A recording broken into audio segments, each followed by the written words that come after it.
So me what I decided, niliamua to end my life. Nikaenda nikanunua rats sita, nikameza. Sita? Yes. Nikameza. After some minutes, nika collapse.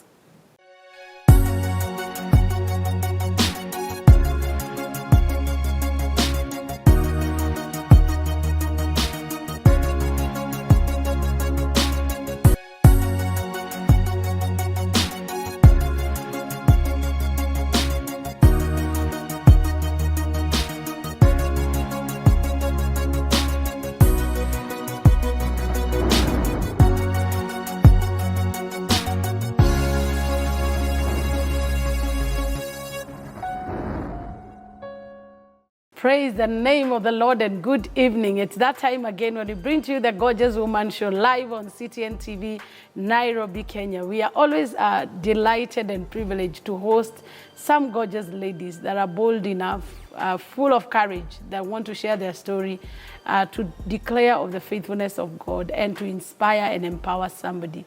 And today I'm again happy and delighted to have Evelyn Wajiko, who is my guest today. Her story is that story that you want to just sit down, watch, get your tissues and just cry. But eventually you will laugh because Christ has changed her life from a life of being a street worker, from being a mother, suffering all kinds of shame and ridicule. But here she is to share her story. So karibu sana, Eve. Thank you so much, Reverend. Yeah, so in like 5 minutes, you'll introduce yourself to us. Eve ni nani? Ametoka wapi? Is she born again? What is her family like? Okay, thank you again. Yeah. Evelyn is a mother, single mother. Yes. Born and raised in Nairobi. Okay. Which part of Nairobi? Eastlands? Eastlands, yes. She's born again. She's not the Evelyn Wakitambo. Wakitambo, no. That bad girl. Now that bad, crazy girl. I know. Yeah, and I thank God because after a long suffering life, kind of, I don't know how to call it. Yes. She's now someone else. Yes. Someone who's focused in life, someone who's focused to raise her kids, 4 kids. Oh, 4? Yes. Beautiful. How old are they? The firstborn, she's 16 years old. She's in Form 1. The secondborn, she's 8 years. Yes. A girl. She's in grade 1. The thirdborn, it's a boy. He's in PP2. PP2. Yes. And then you have the little one. The little one, 1 year old. 1 year old. Yes. Wow, you look so graced. You don't look like you have a 16-year-old, but you'll tell us the story behind it. Yeah, true. So true. Your parents are alive, or how are you raised up? I was raised by my both parents. Na mashida tu mingi.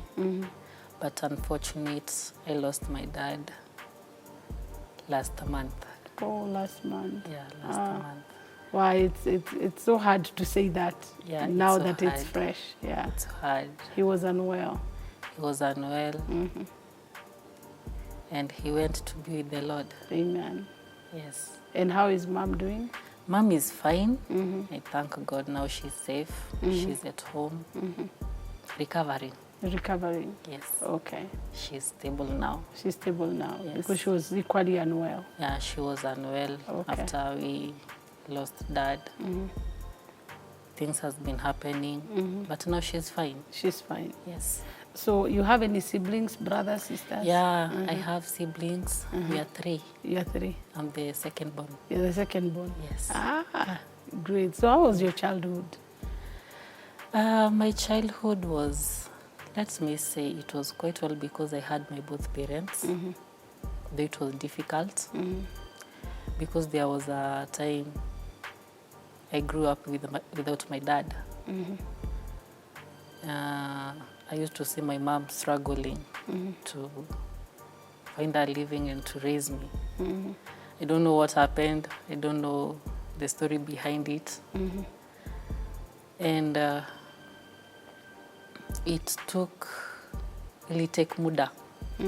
Ilitake muda kwa sababu mom raised me alone for about 10 to 15 years, almost 15 years. Of your young life? Yeah, of my young life. So dad reappeared later?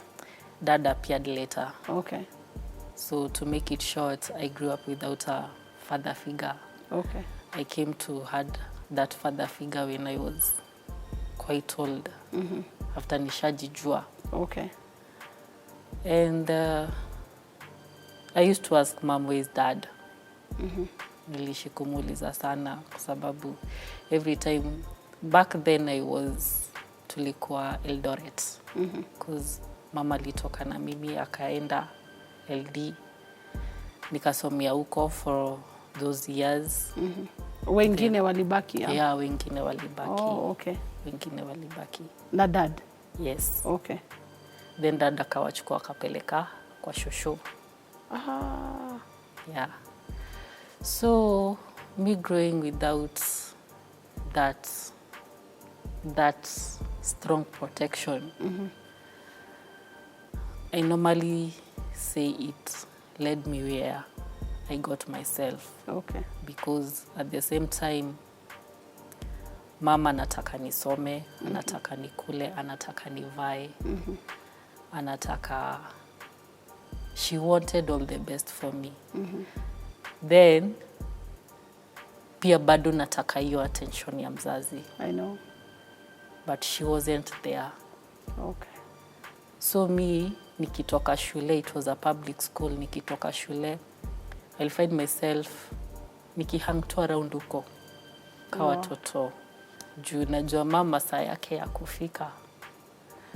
So hiyo life kuendelea nayo to an extent mefikisha 10 years. Hainge muldika. Wow.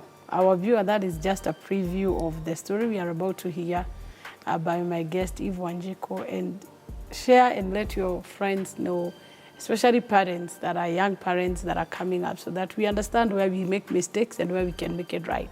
See you after the break.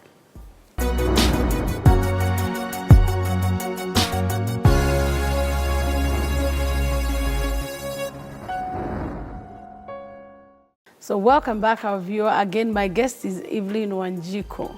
Okay, so umefika 10 years. So what was the feeling? Ulikuwa unafeel aje ukiwa that age?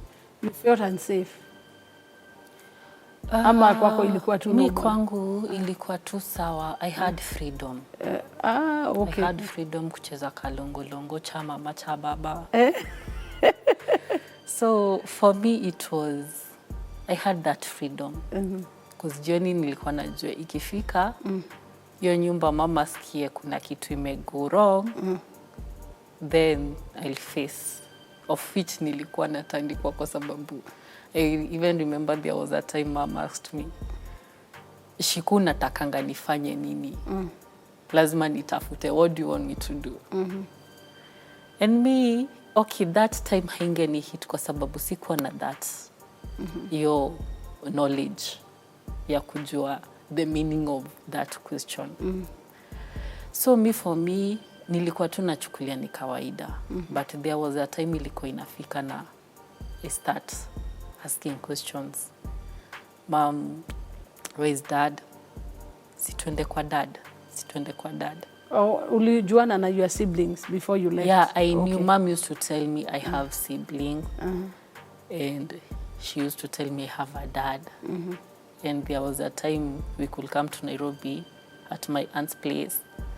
Then tunge meet na dad. Okay. So me differences zao sikuwa najua zilikuwa gani, but me obvious tukikuja Nairobi nilikuwa najua I have to meet my dad. And I was so happy. And he was okay and warm. He was okay. He used to give me money. Wow. He used to hug me. Wow. Though he was alikuwa mtu wa kukunywa, but I remember that love enye mtoto amegrow kama hamuoni. So it went on until mjiza really happened, then they reconciled.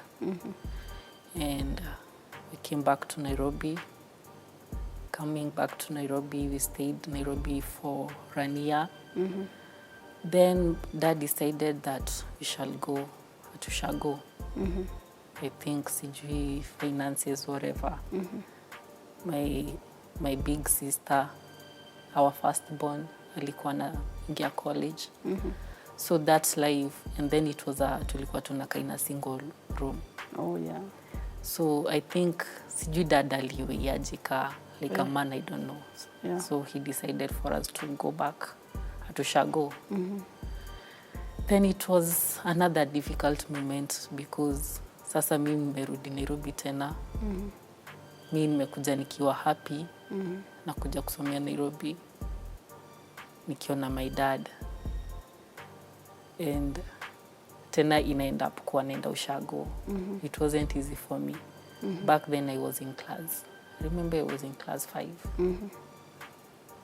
So ikaleta tu kusumbuana, kuongeleshwa nikubali kwa sababu mimi ndio nilikuwa nakata kabisa.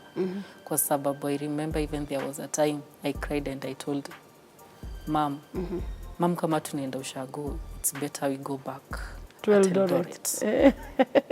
I cried with pain. And Mom didn't say anything. Dad didn't talk. He just left. So my sister talked to me and later nikakubali. And ndio tukaenda kwenda Ushago.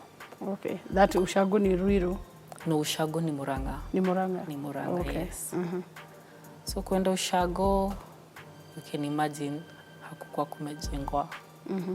Tumeenda nyumba ya shosho. So zile snacks zote mama alikuwa ananibaia. Hakuna maisha hata umesahau. Nimesahau. Huko ni ngwashi nduma. Hata hizo ngwashi nduma ilikuwa ndizi za kuchemshwa. Mimi sikuwa nimezoea kukula githeri ya mahindi ngumu. Okay. It was such a difficult moment.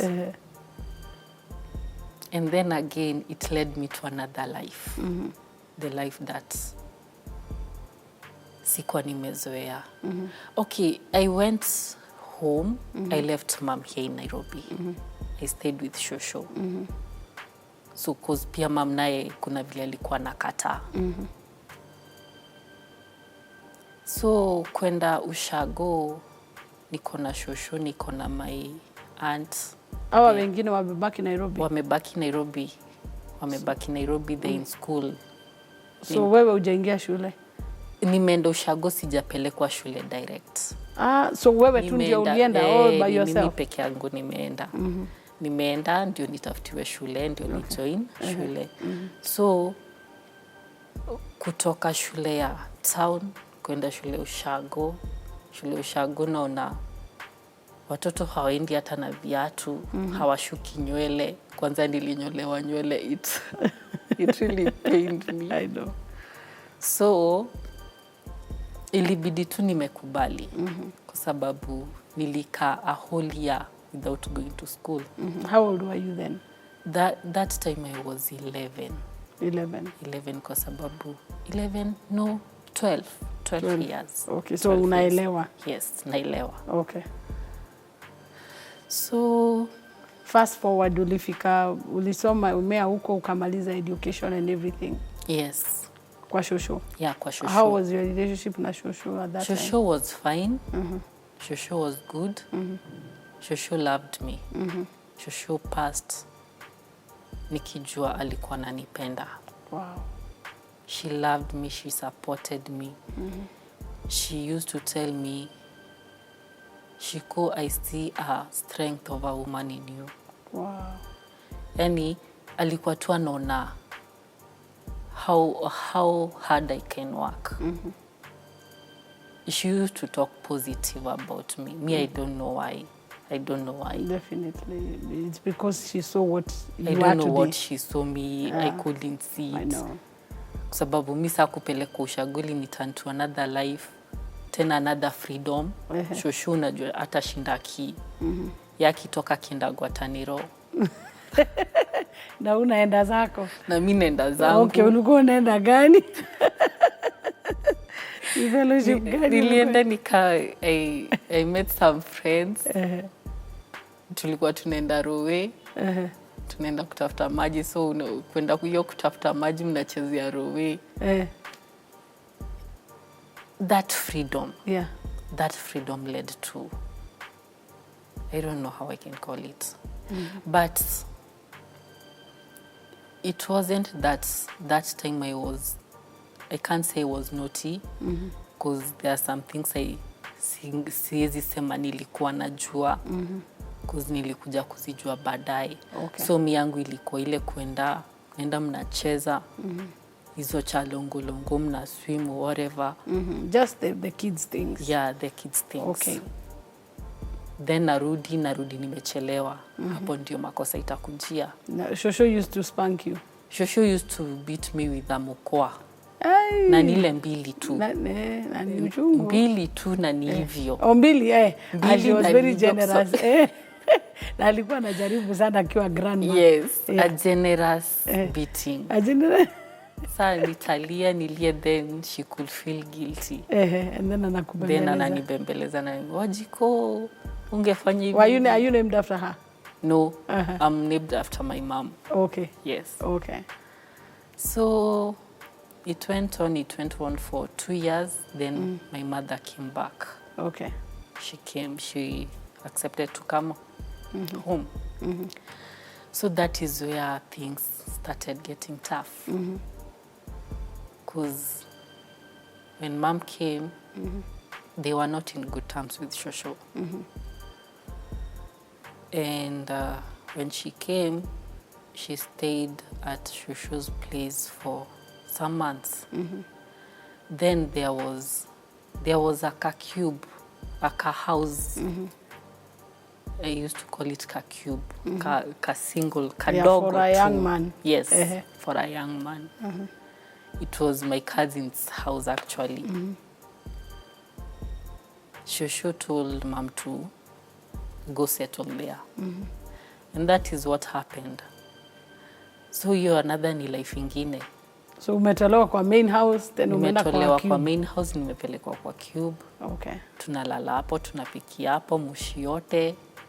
All that stuff. So now your mom has separated with your dad again? Yes. And where are your siblings? Still in Nairobi. Still in Nairobi? Yes. So you felt, all along you felt like the odd one out. You felt like you were not enjoying the benefits and that's why enjoying. Yes. Okay. Yes. So you said you have a 16-year-old. Yes. So what happened from there? That is where I'm heading now. Okay. After I finished class 8, I joined Form 1. And it was still a struggle for me to go to that school. I managed to finish Form 1. Sawa nao hapo usichana imeanza kuningia. Nikikatiwa now, I feel kwa sababu there was love I didn't find. Now I'm getting that love somewhere else. And it led me to get my firstborn in Form 2, first term. Oh, wow. Form 2, you were young. I was young. Went back home, being a disappointment to the family. So were you discovered by the teachers or you ran away? I was discovered by the teachers. Some pupils discovered. Then singeendelea nayo. Of course. Singeendelea nayo. So I went back home until I gave birth. Dad was very angry. Hakutaka anything to do with me. So I'm left alone with my mom. Fortunately or unfortunately, the guy alikuwa tu hapo around. So me, things ziki go tough, I could run and go to their place. Nikienda to their place, the mom now, mama ya the guy, okay, anakubali because of the condition yenye iko hapo, but si late yenye anataka yeah. Kwa sababu hata yeye anasema mtoto wake ni mdogo. Okay. Kuoa actually. Okay. So it went on and off hadi nikapata mtoto. Kupata mtoto, I have to breastfeed the child until afikishe that age at yenye nita. Kwa sababu mi all along nilikuwa najua I have to go back to school. No matter what, no matter kama kuna pesa ama hakuna pesa, that is what I told mom. And I thank God because it happened hivyo. After nimepata mtoto nimekaa for 7 months. I left the baby. Kumwacha na shosho yake. Kumwacha na shosho yake. I went back to school, another school now. Yeah. A day school. Until nikamaliza form 4. Oh, great. Kumaliza form 4, still hakuna ile relationship na babangu. Kwa sababu dada alikuwa nakujanga home na hepa. Natoroka kabisa nasikia ndo huyo anakuja. Natoka mbio ingine ikai. Hata ningevunjika mguu. Wow. So singeendelea nayo hivyo. So vile nilimaliza form 4, now I knew I have a certificate. Naweza andikwa kazi ya restaurant, whatever, but that may have my certificate. I didn't have hopes za kwenda more than that. Actually, there was no. So I left mom and I came to Nairobi. Kuja Nairobi, kwanza kula maisha. I remember the first place I landed ilikuwa Sinai. Sinai Mukuru kwa Jenga. Now how did you go there? The father of the child used to stay there. Oh, okay. So ni vile nilikuja and he knew I'm coming. Alini accommodate. Okay. So kuni accommodate. So you still like had a thing even then? Yes. Alikuwa naona mtoto? Yeah, alikuwa naona mtoto. Okay. Alikuwa naona mtoto. So hakumruka? Hakumruka. But hakuwa na ile ati anataka bibi. Of course he was still equally young. He was young. And then pressure ya familia yake. Yeah. The father, kwa sababu the father was a Mungeke. Wow. We'll take a break and then we'll come back. Our viewer, that's just starting. We are just starting the story of, she calls herself Shiko, and she's Evelyn. So kindly share with your friends and family as you hear the rest of the story.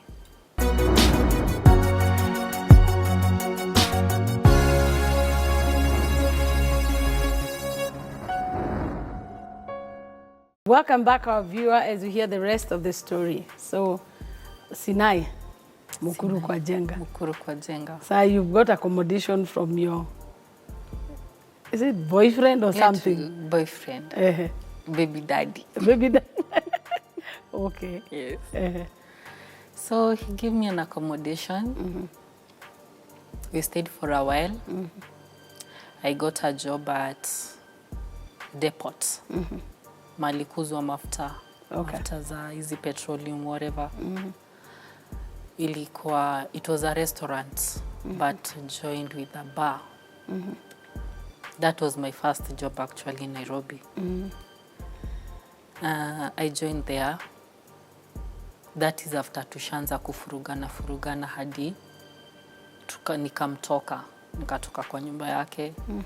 Nikaenda nikatafuta nyumba mahali pengine at the same Sinai. I remember that time rent ilikuwa 700. So the moment nilipata nyumba ndio nikapata that job at once. So I used to work at the restaurant. Mchana yote. Then ikifika around kitu 2:00 I join the rest kwa bar. Nikakaa hapo and life ikakanika imeanza kuwa fine. And that is where nikajua kukunywa. Nikajua kukunywa and nikajua kuendwa out. And it went on. now I'm starting even to care less about the guy. But what I used to do, singesahau mtoto nyumbani. Every weekend, I used to send my mom some cash. Okay. No matter how little it was. Nikakaa hapo, I think for a whole year. Then akajua nafanya kazi hapo. Kuna siku alikuja akanifuruga na akanipiga vibaya sana. Now your baby daddy? Yes.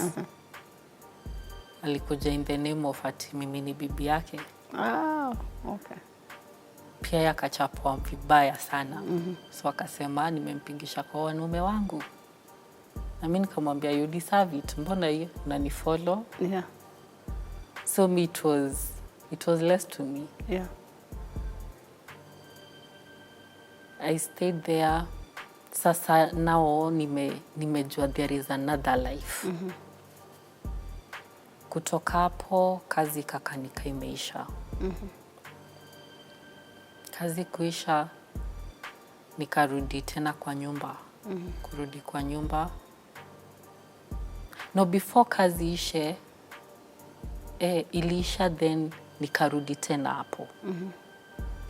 There was some mistakes nilikuwa nimefanya ile tu kuchelewa na kazi juu ya ulevi hivyo. So the boss was annoyed. Akani suspend. Then ile tena kurudi kwa nyumba, unaona is your life nimezoea. I went to plead with him. Akanirudisha. So vile alinirudisha, there was a brother ya dad. Alikuwa anakujanga kukula lunch hapo. So alikuwa anajua nafanya kazi hapo. And just like a parent, aliona this kid, he used to call me a kid, this kid, she's not going well. Life yake inaharibika. So there was a day alikuja, akanichukua, and we went at his place. He used to stay in Kayole.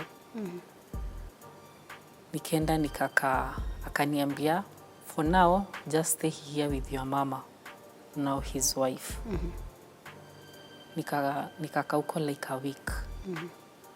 So mi obvious akikuja, now nimeacha kila kitu yangu. Yeah, na nyumba. Sinai, but there was a friend tulikuwa tunaishi naye, so kila kitu nilikuwa nimemwachia. I didn't even carry anything to change. So staying there like a week, nikaona hapana. Nikajificha, nikaenda nikachukua some clothes. Ndio nikarudi at my dad's uncle's place. So me akikuja jioni, me I don't know what they are cooking with his wife. Just one day niliambiwa shiko jitayarishe, we are going to Shago. Wow. And that is what happened. Nikauliza nibebe nguo, nikaambiwa beba nguo moja, tunarudi kesho. Na tukaenda Ushago na tukalala. Kulala, the following day kuamka napata wife yake alisharudi Nairobi. Actually, that time my shosho was there still, I remember. Nikauliza shosho, kwani where is Mama Shiro? Akaniambia Mama Shiro has already left. To where? To Nairobi. Aje. Saa hapo ndio shosho alijulia vile kulikuwa kunaenda, because even shosho wasn't aware. So they were taking you back to the village? Yeah, they were taking me back to the village. Okay. Without me even knowing, without even my mom being told, kwa sababu vile tulienda tunaenda kuvisit shosho. Na wakutaka kuambia the kind of life you were living? No. So I'm interested because of time. Hawa watoto wengine walikuja aje? So after that, some years then, dad akakanika. After some years, dad akakuwa mgonjwa. Alikuwa na shida ya nerves. That time I was in Mudhurwa, still working like as a barmaid. You? Yes. You got a job as a barmaid in Mudhurwa? Yes. Okay.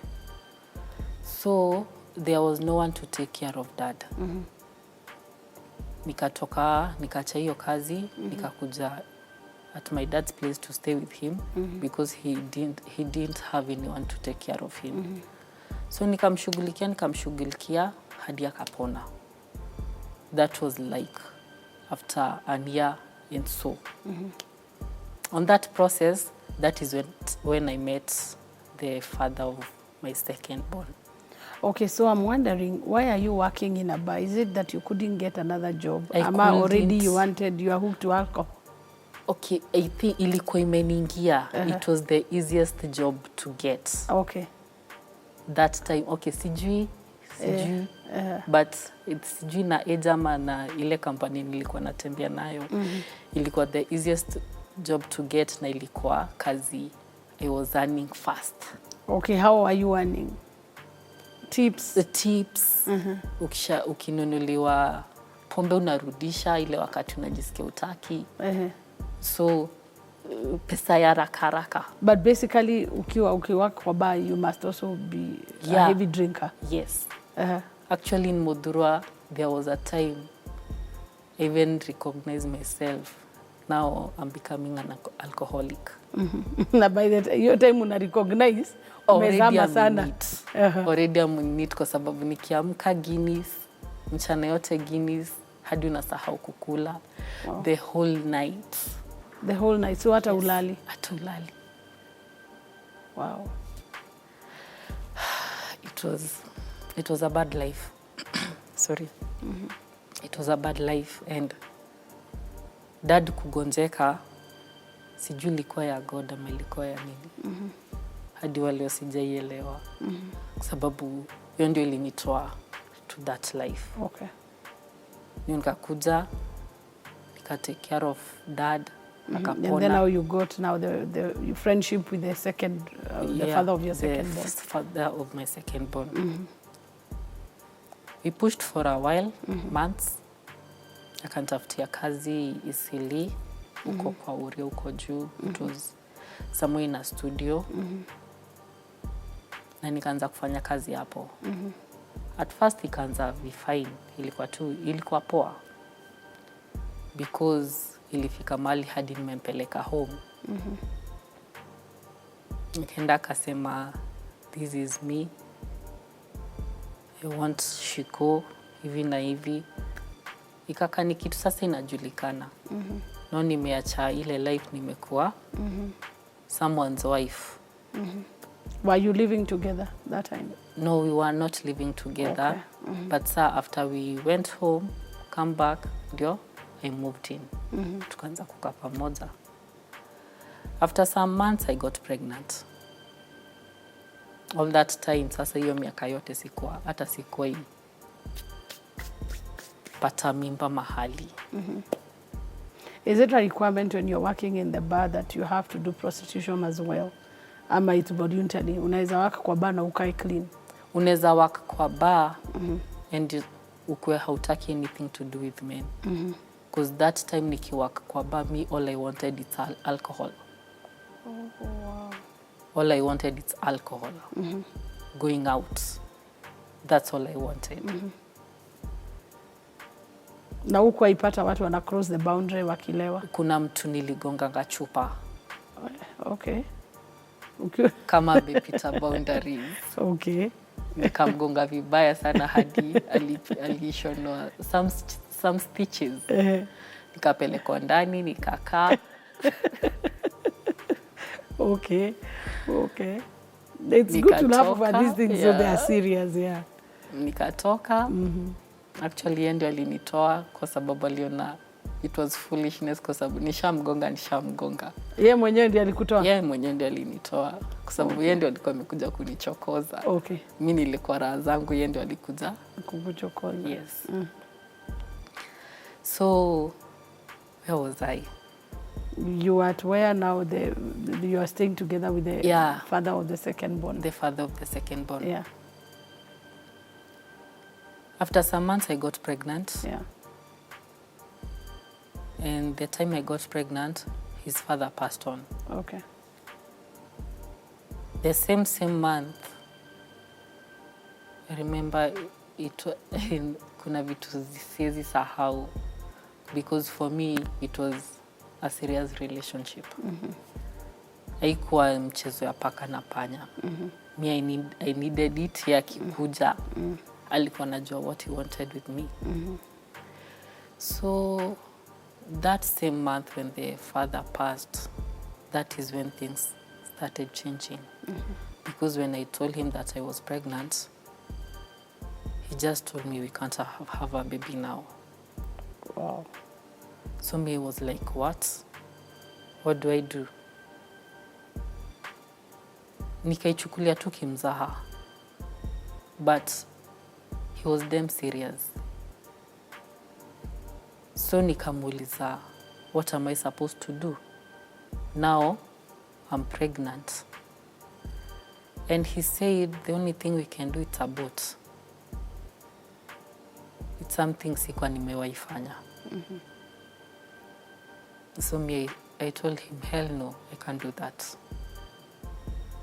And I refused. Siku zikaendelea. He's still saying the same thing. To an extent, ilifika mali nikatoka kwa nyumba yenye tulikuwa tunakaa. Nikarudi the place I was living kwa sababu sikuwa nimetoa kila kitu huko. Nikarudi huko. Sasa nikiwa huko singefanya kazi. So ile kitu alikuwa nafanya tu alikuwa na itumia pesa ya chakula. And to a point I was pushing him to pay the rent because I'm in that house. I'm forcing him. So ikaendelea until ikafika nikiwa 6 months old pregnant. Now I saw this is serious. We have to sit down and nipatia his final word. Was he violent? No, he wasn't. He wasn't violent. I called him and I told him tunafaa kuongea, nataka tuongee. So he came. Nikamwambia nataka unipatie the way forward. Now I'm pregnant. Ini nyumba umekataa kulipa. I can't go back to my dad's place. Furthermore, nilitoka bila hata ruhusa yake. Unataka nifanye nini? And he said, just go back to Shago. Oh my God. Go back to your mom's place. So it hit me. Ilinigonga in a way. Sikuwa na-expect ati after kuwa 6 months pregnant na najua vizuri sana ball ni yake. Aneza tu sema kitu kama I was expecting maybe aseme endelea kukaa hapo until upate mtoto then utafute kazi, something like that. But it was quite the opposite. Okay, so we'll hold that thought and our viewer, that's the story of Evelyn Wanjiku. So kindly see you after the break.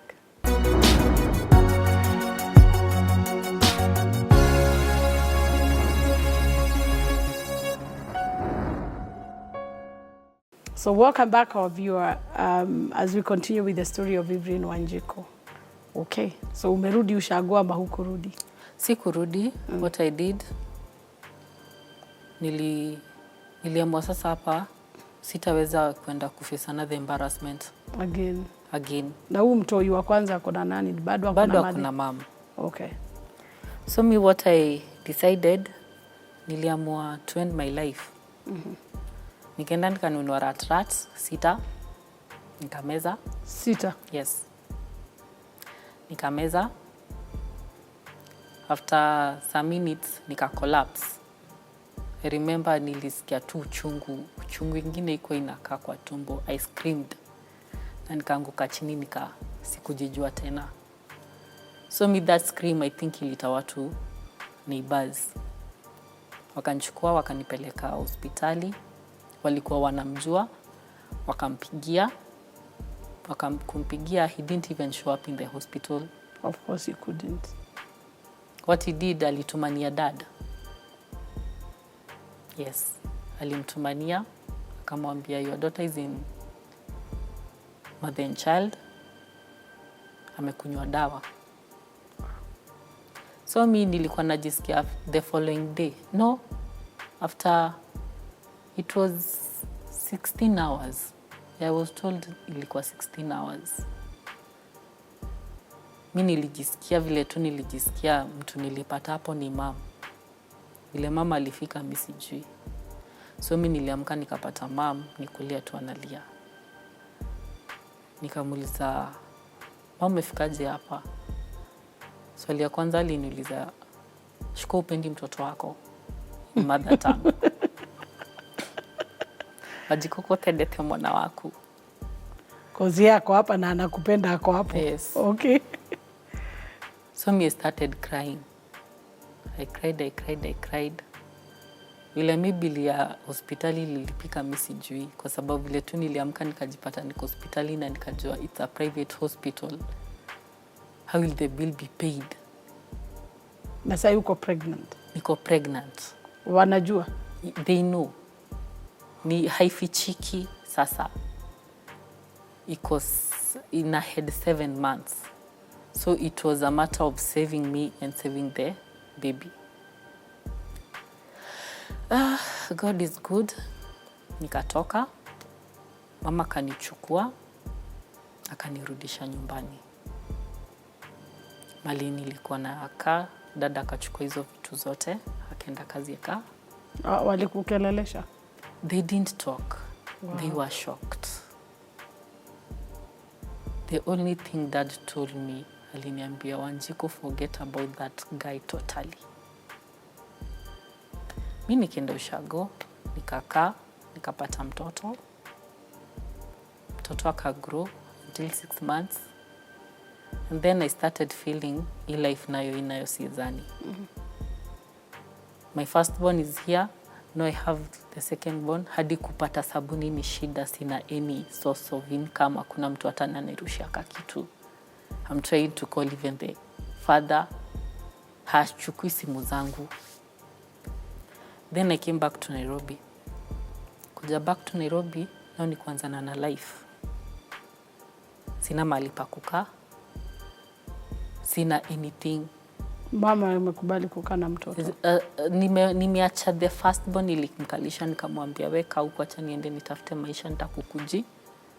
Me, I didn't even tell mom that I'm coming. So uliacha mtoto wa 6 months? No, mtoto nimekuja naye mdogo. Okay. Nikakuja nikatafuta place to settle like a week or so. Nikapata. Bahati mzuri nikapata kajob fulani kakuosha church.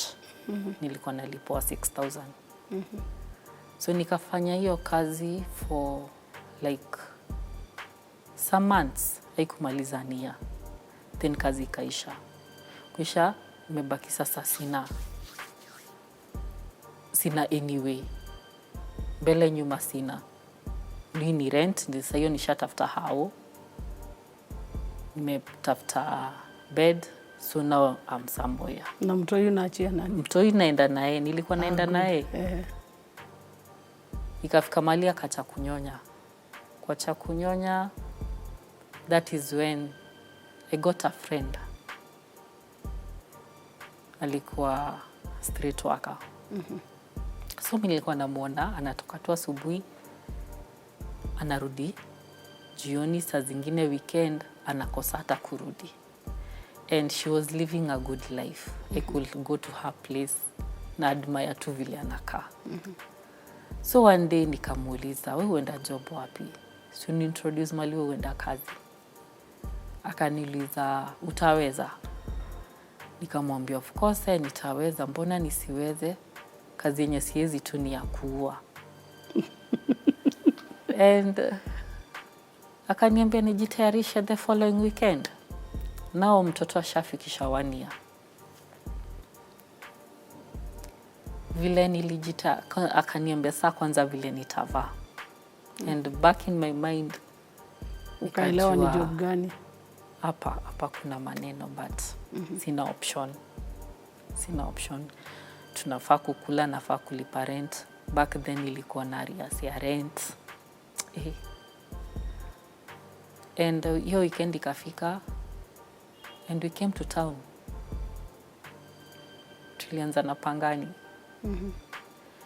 So vile tu tulifika hivi nilijua I can't do this thing when I'm sober. Nikamuuliza, is there a place I can get a drink? Akaniambia, yes of course. Tukaenda tukabai a whiskey, kaipiga flash, kaikunywa kama maji. After some minutes then I told her, now I'm ready to go. My first day was quite well. Juu nilienda home nikiwa na 2,500. Na sasa, is it a specific place, hoteli ama mnaenda? It was a street. Ni street? Street. Oh, okay, yenye unapikiwa na gari? Yes. Anybody who comes? Yes. Okay. And the first person mwenye alikuja hapo, alikuja kona a new face. So I was on demand. Oh, okay. And the following days asubuhi nimeenda home na 2,500. 2,000 nikapatiana kwa rent. Ushikiki? Sishikiki saa hiyo. Nauliza jioni itafika saa ngapi? Ulete pesa. Yes. And within a week nilikuwa nishamaliza arrears. Were you afraid of the risk kama that time you didn't care because you were drunk? I didn't care. Okay. I didn't care. I can't remember a day I used to do that work when I was sober. No. Were you using protection? Yes. Okay. Yes. At least that was a requirement. Yes. Mi kwanza nilikuwa nenda nanunua. Ukikanika unaniletea kichwa ngumu, I just leave. After that 1 week nikamaliza story na rent.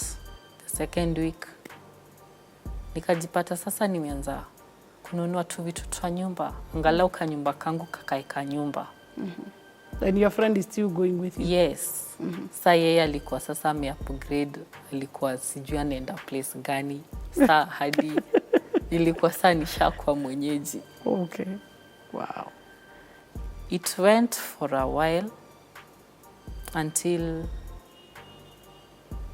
sijui nilijipataji tena tumerudiana na the father of my second born. Wow. Na walikuja kajua I'm back in Nairobi. I'm staying somewhere. Vile alijua mimi sijui. Na alijua job yenye ulikuwa unafanya? Job hakutoka amejua till date. Maybe usikia fununu, I don't know. Ulikuwa bado mko naye na unaenda job? Okay, alikuwa nakuja ile once in a month, anaenda. Tena tu ile siku atashtukia tena anakuja.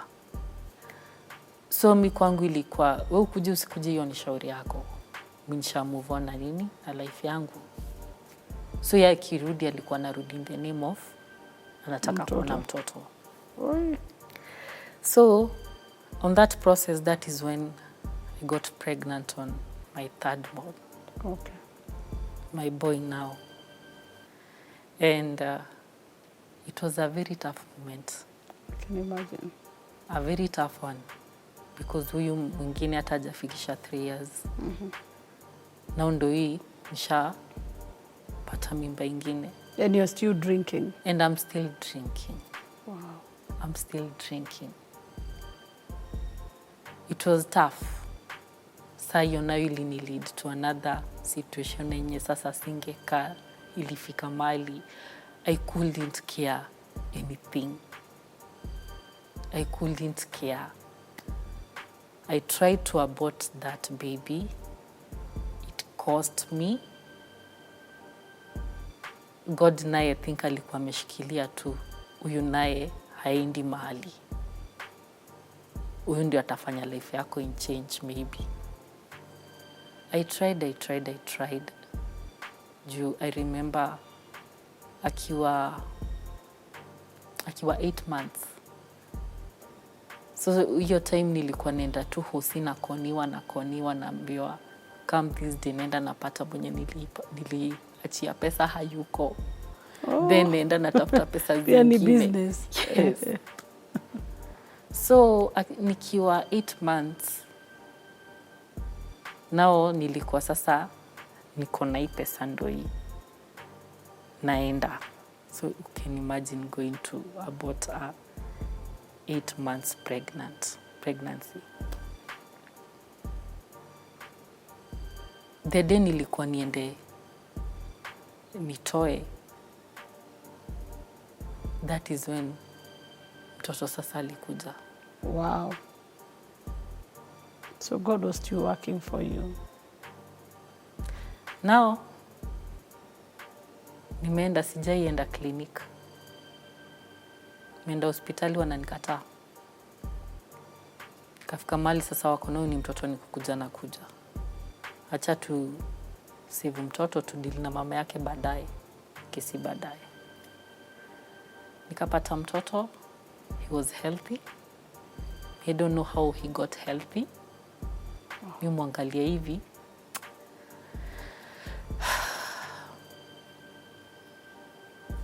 He survived. Wow. He survived. Kakisishwa. Na hadi nikaandikiwa nurse wa kukujanga kwa nyumba kuangalia kama nalia mtoto ama nimemtupa. Because you didn't look okay. Yes. Okay. And then now, after how long did you get your fourth born? Because I'm told your time is up. And how you got born again? I got my fourth born at 20 last year. Yeah, last year juu amefikisha 1 year. Last month. I got in another relationship. Yenye ilini lead to bitterness now. I got so bitter with men and I said, inayo hapana.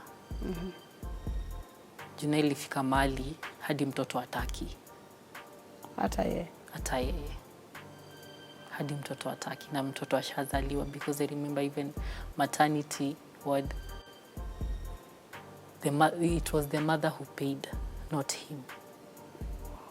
After having a relationship of 2 years, now kitu inakatu, it's something going on. Did you agree on getting a child? Ama hamkuwa mwelewana? Nilijipata. Okay. Nisa kujipata nao nikasema sitoi nayo. Of course. Na nikakatalia. So hiyo kukatalia it led to him neglecting us till date. And that is what led you now to accepting Jesus. Yes. After now, when things zimekuwa tough and tough, then I decided to go back to streets again. So coming back to town, I remember nilipitia somewhere njia ya sijui wapi, I can't give the directions well.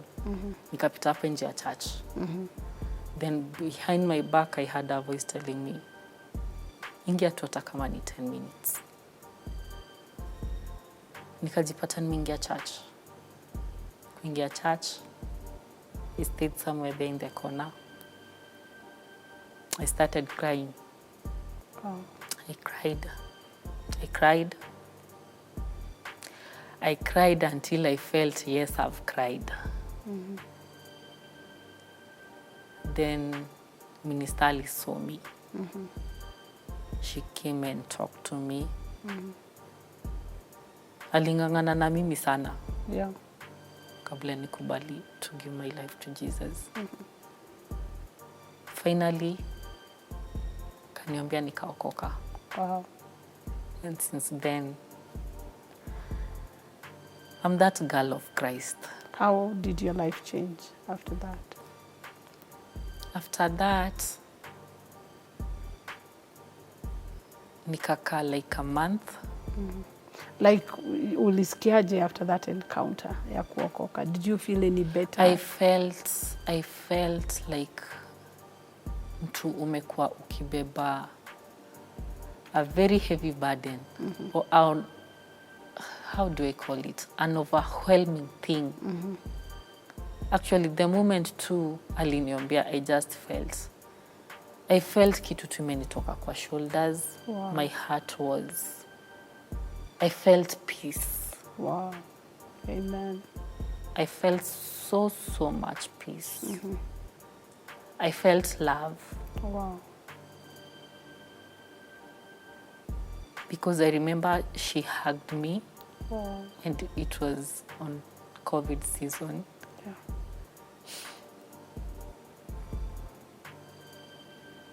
I felt peaceful. I felt peaceful. Wow. Our viewer, that is the experience of Evelyn Wanjiku. And at the end of it all, the answer to life questions, to love, to peace, to joy, to prosperity is having a relationship with God. Sometimes we've tried to fill the vacuum with all the things that we can find, men, beer, all that, but Christ is the only answer. So thank you for watching. God bless you.